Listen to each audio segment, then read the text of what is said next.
We ended our weekend last week with our sweet Hallie Marie turning 1. I cannot even believe how fast it's gone. She is so incredibly precious, and we had a great time celebrating her. All right, you guys, last week we showed you the pantry and what we were doing.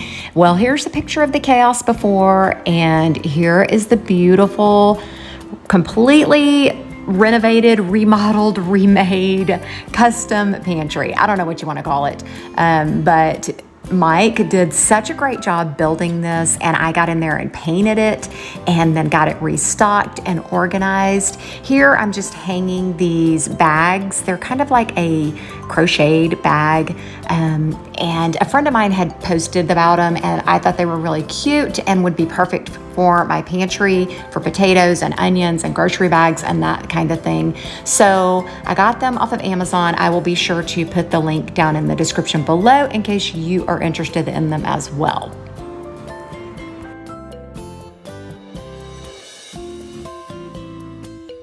Oh my wow, you guys. I am simply just blown away myself with what we did here. It is beautiful, beautiful, beautiful. We created so much more space in here. You know, with those baker's racks, wire racks that we had, it was just chaotic and messy, and now it is just simplified and organized. I do need to get more of these home edit type containers. I really do like them. I know Target has another brand. I believe it's called Bright Room. These are from Walmart. They're great. I'll go with either one, whatever. But I've got these little spinning ones that I found at like the Target dollar spot.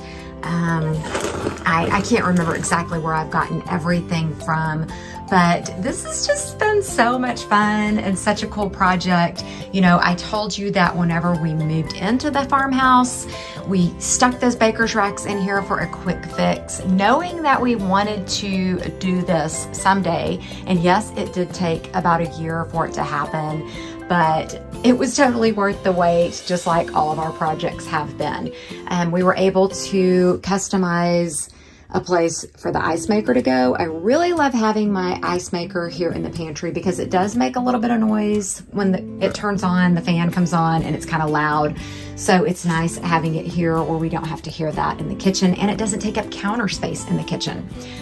These hanging bags are super cool for, you know, I've got onions, I had potatoes in there, we've used them.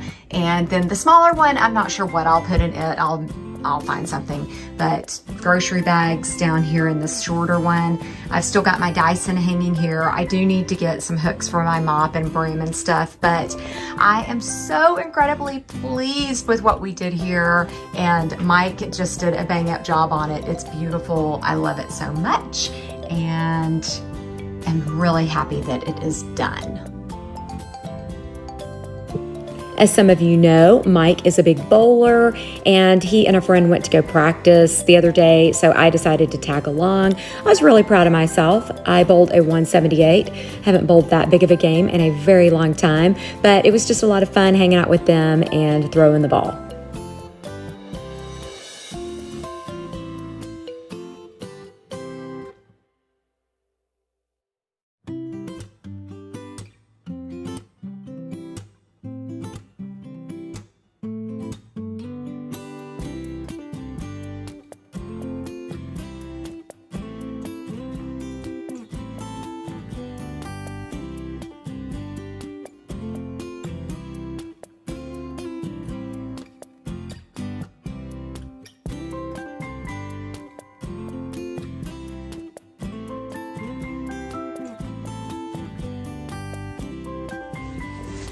So you guys know how into this sourdough I've become. I just recently, this week, put out a tutorial, the way that I make it, which has been, you know, a compilation of a couple of other people's advice and wisdom, but it works for me.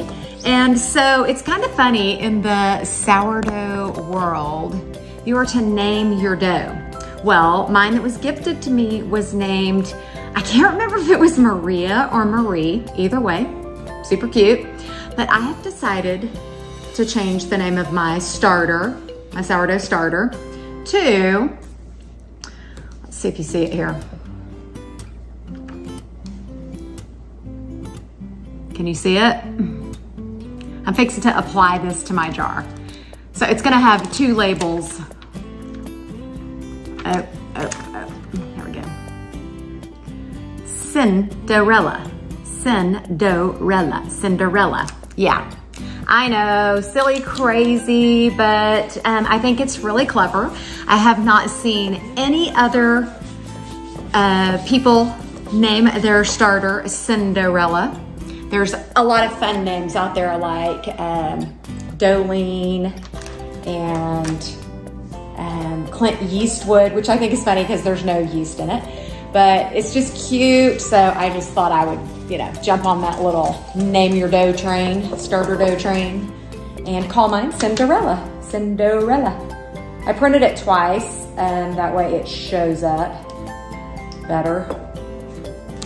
Hopefully it sticks to my jar. It's kind of damp, and I should know better than to attempt to put it on there if it's damp, but I've dried it off as much as possible, and hopefully it'll, oh yeah, it's sticking. It's cute. Oh my wow. I love it. So cute. And the reason I printed it twice, or am doing 2 labels, is because I was afraid that you might not be able to read it clearly the first time you look at it. Not that a lot of people are gonna be looking at it, just probably me. Every time I open the fridge, I see it. But anyways, just one of those silly sourdough things, If you wanna check out my recipe though, that I've been using and having great success with, like I said, I put out a tutorial on my channel, my Karen Basket DIYer channel. So you can hop over there and check that out. This is so super cute, y'all. Meet Cinderella. I hope you can see that. It looks like it's kind of fuzzy. All right. I know it's silly, but I think it's fun. I'm having a lot of fun with this sourdough. Let me know if you're into it or not. I would love to hear how long you've been making it, maybe where you got your starter from, or if you made your own or whatever. Mine was gifted to me. I told you that last week, but it's a lot of fun. Just let me know what you're doing with it, or how long you've had it, or what is your sourdough's name. I would love to know that. Today I had a few orders to fill in my studio, t-shirts, sweatshirts, that kind of stuff. So I'm just working on these. It's sometimes kind of hard with orders on t-shirts and all, because I can't just order 1 shirt at a time. I got to order in bulk. So I kind of feel bad when people just place a single shirt order, because they have to wait a little bit longer, but it's worth the wait because they're always cute and fun. This happens to be one of the Celebrate Recovery shirts like I did back in the summer for the Celebrate Recovery group at our church. So it was kind of fun doing this one again.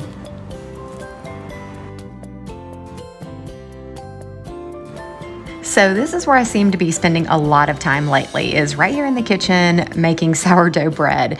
In fact, Mike and I were getting ready to go somewhere today, and I had to really think through our timing of everything, because we got to do these stretch and folds on this dough, but I don't want to become tied to it. So I just stuck it in the fridge for a while, and then when we got home, I was able to do the little stretch and folds and all and continue on with the process. But I mentioned earlier, I wanted to know your sourdough starter's name.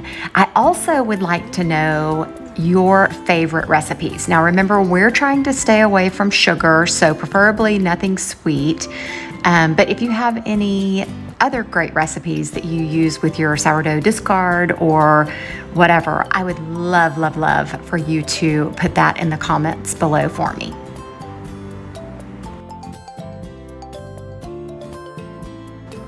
My loaves turned out absolutely beautiful, in my opinion, and they tasted so super delicious. I actually gave one to a friend, and they sent me a picture today eating it and said that it was really great. So that's fun. I'm loving that I've picked up this new hobby and that I'm exploring new things.